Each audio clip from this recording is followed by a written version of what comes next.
You're tuned into the It's Real podcast with your hosts, Kayla, Kallander, and Andrew Yaggie.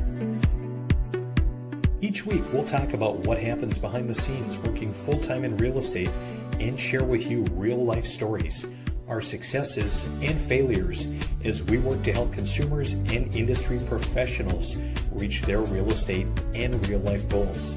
Here we go. It's episode 92 of the It's Real podcast. I'm Kayla Kallander, and I'm a mortgage lender.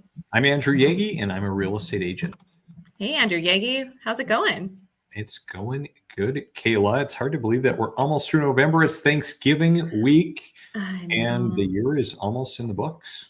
It's flown by, and every year I'm like, oh, November and December, my calendar is going to be much more open. That's totally the opposite. It fills up so fast. Holiday parties, all the things, but and we've got some winter weather this week too, which we had a great fall, but I mean, we knew it was coming. We knew the white stuff was coming, so. This kind of, I can't quite remember a fall we've certainly had some nice falls, but this makes me think of like the fall of 2011 when I first moved to Fergus Falls, and I guess I moved in June and then ended up buying a house in September and kind of deciding to move off an old garage, dilapidated garage that was falling in and building a new one. And we didn't even get started till like the second or week of November or something. And so kind of a similar, scenario as this where, we jumped in and got into the project and we got it done. Yeah. I mean, it helps when the weather cooperates, doesn't it? Like it's just crazy, but so we'll see what this week brings, but yes, a week of gratitude, a week of Thanksgiving. Do you have any Thanksgiving plans, Andy? Yeah, we're actually going to go spend Thanksgiving this year with my wife's side of the family. So head down south of the Twin Cities, down to Faribault, which will be fun. Actually, tomorrow we're going to head to tomorrow, Wednesday, go to the Children's Theater in the Twin Cities. They have the Grinch that they have playing right now. So we're going to take the girls there, and they all love the Grinch. So that'll be kind of fun and kind of found a cool Christmas themed restaurant to go to. And so it'll be kind of fun to go down and do that and kind of through the end of the week. How about you, Kayla? I love that. Enjoy, have fun at the Grinch. We are hosting some family and friends, and then our plan is to go to that Christkindl market in Fargo. Have you seen anything about that on social at all? They do that every year, right? Mm-hmm. I feel like I've seen it. I've never been, and I right offhand don't remember exactly what it is. I mean, it's downtown Fargo. It's indoor, outdoor. There's, music. There's tons of food. A lot of just Christmas festive, just festivities, things to do. It's kid friendly. So there's a lot of like kid games and things like that. But it's just a nice way to, get into the holiday spirit. And this weekend is the last weekend that you can go, Friday, Saturday, Sunday. So we're going to try to stay in town at least till Friday because we're, late goers on the weekends, even in the winter, and just get out and I don't know, just get festive. So awesome. Good for you. That's the plan. That is one thing, we were in Fargo about a week ago and took in kind of the Slick City kind of sneak peek. Oh, you did? Yeah. It was fun. Kind of wild. Tell me more. Well, the slides are really fast and they're really hard on older individuals. And even like super fast, so much so I was like putting my feet out to kind of like slow down and like my arms. And I like burned a hole through like the arm of one of my pullovers and even like the knee on the pants that I was wearing, and which whatever, it happens. And we had overall, like Ella, who's, my 8-year-old, she really loved it. Violet, who's 6 and in kindergarten, she usually is very fun loving and the like, but she wasn't loving it quite as much. I mean, it still was a lot of fun, but we have a nice kind of fun kids play area. So I think it's a really great attraction, for the Fargo area, and just something different. But it just, made me think about Fargo, and we took the kids for dinner at Ruby Tuesdays. And because we were trying to get off the beaten path a little bit and just find a place that wasn't a main house. And like they thought they were in heaven. They just were in love with Ruby Tuesdays. Oh, do you remember when Ruby Tuesdays came to Fargo and what a hit it was with the salad bar? And Or Yeah, no, you've Taryn and I never. talk about it all the time, the salad bar, and that would be our date night. And it was like and you got like buy one, get one burgers. And Right. so it was just the thing to do. So isn't it the only one on 25th Street now? Is that it? I'm not sure, but that's where we went, and yeah, Oh it my was gosh. good. Brought back Slick memories. City, Ruby Tuesday. But it just made me think, in the context, and I love where we live, and and in the simplicity of life in a smaller community. But there are times where it's like, man, I do miss the hustle of Fargo, and just a variety of people that I saw even at kind of that pre-grand opening event, and some Yeah. people I just don't see very often, and so I just think of and even in terms of you and your business, Kayla, like look at the opportunities that you have. Of course, you can move to 50 states, and you're kind of omnipresent with social media, but just all of the opportunity in Fargo, there are a lot of things happening there. Yeah, there's a lot of opportunity in Fargo, a lot of just ability to connect and network and grow your business. And Fargo continues to grow, and it's exciting to see. And it's big enough where you can go somewhere and maybe not know somebody, but yet it's small enough where you at least, run into somebody at least wherever you go. But is there a world where the Yaggies would ever move to Fargo? I mean, I don't think so, but you never know what the future could bring. I mean, I think today, of course, having a real estate business like I do, I mean, it's kind of geared right here. Not to say that it couldn't continue here and expand elsewhere. I don't think so. I like Fargo as more of a destination than somewhere to live. But, I do, as I'm reading about individuals, who have started companies and have had a lot of success and the like. I mean, you can have success right where you're at, but a lot of them, they move to a bigger city, and there are a lot more opportunities, a lot more like-minded people to connect with. That's probably the biggest thing. We never know what 2027 would bring. You never know. I love it. Skipping 2026. Yeah, I'm just some time to prep, Andy. Sure. Yeah. Well, hey, Kayla, I have a question. So what have rates been doing? Because, we kind of hear, things have been kind of all over the place. A lot of I mean, up and down. I mean, I've been running rates for a guy every single day. He wants to wait till the last moment to lock, and they go between 0.1 every single day. So right now we're sitting at a 30-year national average at 6.32. We've seen it dip down to about 6.1. And of course, we remember and know it's been well above that into the sevens. So it's a healthy range right now. It's given people some ability to get off the fence. And then our government loans we're seeing in the fives. So still much better than where we were even a year ago. And I think right now, though, it's just with the holiday season, things are just a little bit slower. But I'm very confident that come January, we're going to see a ton of applications come in after, we get into the new year. Sure. Yeah. Right on.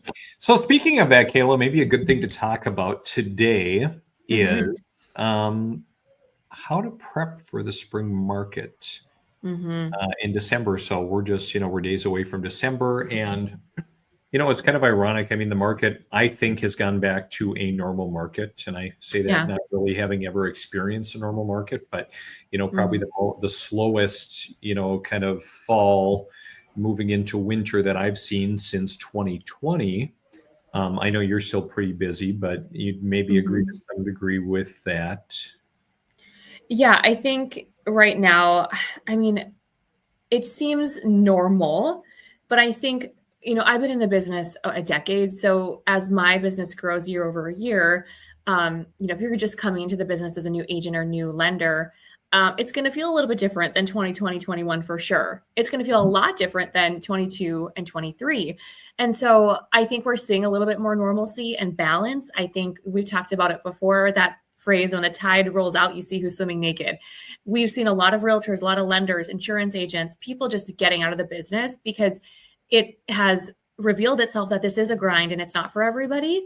And if you're doing it part-time or even just dabbling, it's really hard. So I'm seeing a more normal market. I'm seeing inventory last a little longer, negotiations, seller concessions. And that is really refreshing, because when we look back at what we experienced, even in the 2020, 21, but also in 22 with rates, right now we're seeing stability. And I think that's giving people just peace of mind. Yeah, right on. Mm-hmm. So what advice would you give to people, Kayla, who are like, hey, 2026 is going to be my year. We've missed out, or we've been, kind of sitting back, or maybe we've been saving, we've been, kind of working on some things financially, improving our credit rate, paying down some debt. For those that want to dive in probably what'll be a little bit of a busier spring market, especially as people come to terms a little bit more with where rates are, what advice would you give people right this second so that they're teed up and ready to go? A lot of people wait until usually January to take that process of getting pre-qualified and move forward. So a lot of people are going to get through the holidays. They're going to wait, but then their Year's goals kick in, and there's a lot of January going on that a lot of times are not even really taking that next step till almost February.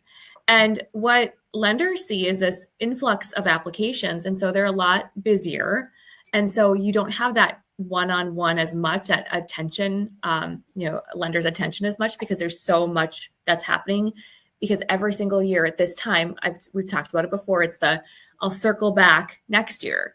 So I think if someone is getting prepared to purchase in the spring, I would say try to get ahead of the curve now. I mean, if you got some time off during the holidays, if you got just a little extra PTO, whatever it may be, take that time and maybe reach out to a lender and get pre-qualified. Just take the steps, because far more often than not, we see it happen later in the year. And here's the deal. If if we circle back to, like, we play this backwards. Let's say you want to be in a house in May.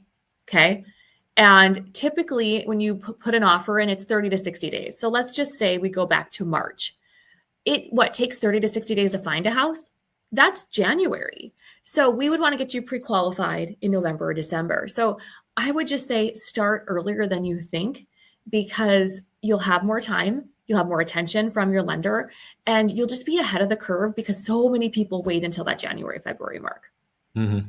That's one of the biggest pieces of advice I would say, just to get ready. And honestly, I have so many people that say, I want to pay down some credit card debt, I want to do this. I say don't do anything until you speak to a lender, because maybe you don't need to pay down certain items. Maybe we can reallocate some funds to different debts. And so I've had a couple clients actually in the last couple of weeks that have said that. And they applied and we looked at their file, and I'm glad that they didn't pay down the debt, because they needed the cash for the down payment. Otherwise, they had no source of down payment, and their debt to income ratio wasn't a concern. So I would just say, when you speak with a lender, that's going to give you the roadmap at least to prepare, even if you're 3 to 12 months out. I like that. And I saw the other day, just as I was kind of, this popped into my inbox, Realtor.com had a little snippet, Kayla, where it talked about how to invest your holiday bonus into a down payment. And so, obviously, a lot of individuals expecting bonuses, and what to do with that. Of course, a lot of people are using that to put towards holiday expenses, towards gifts and the like. But boy, if you want to jump into a house in the new year, why not, save it as part of your down payment? And, some people can get down payment assistance, but sometimes just having a little extra cushion set aside.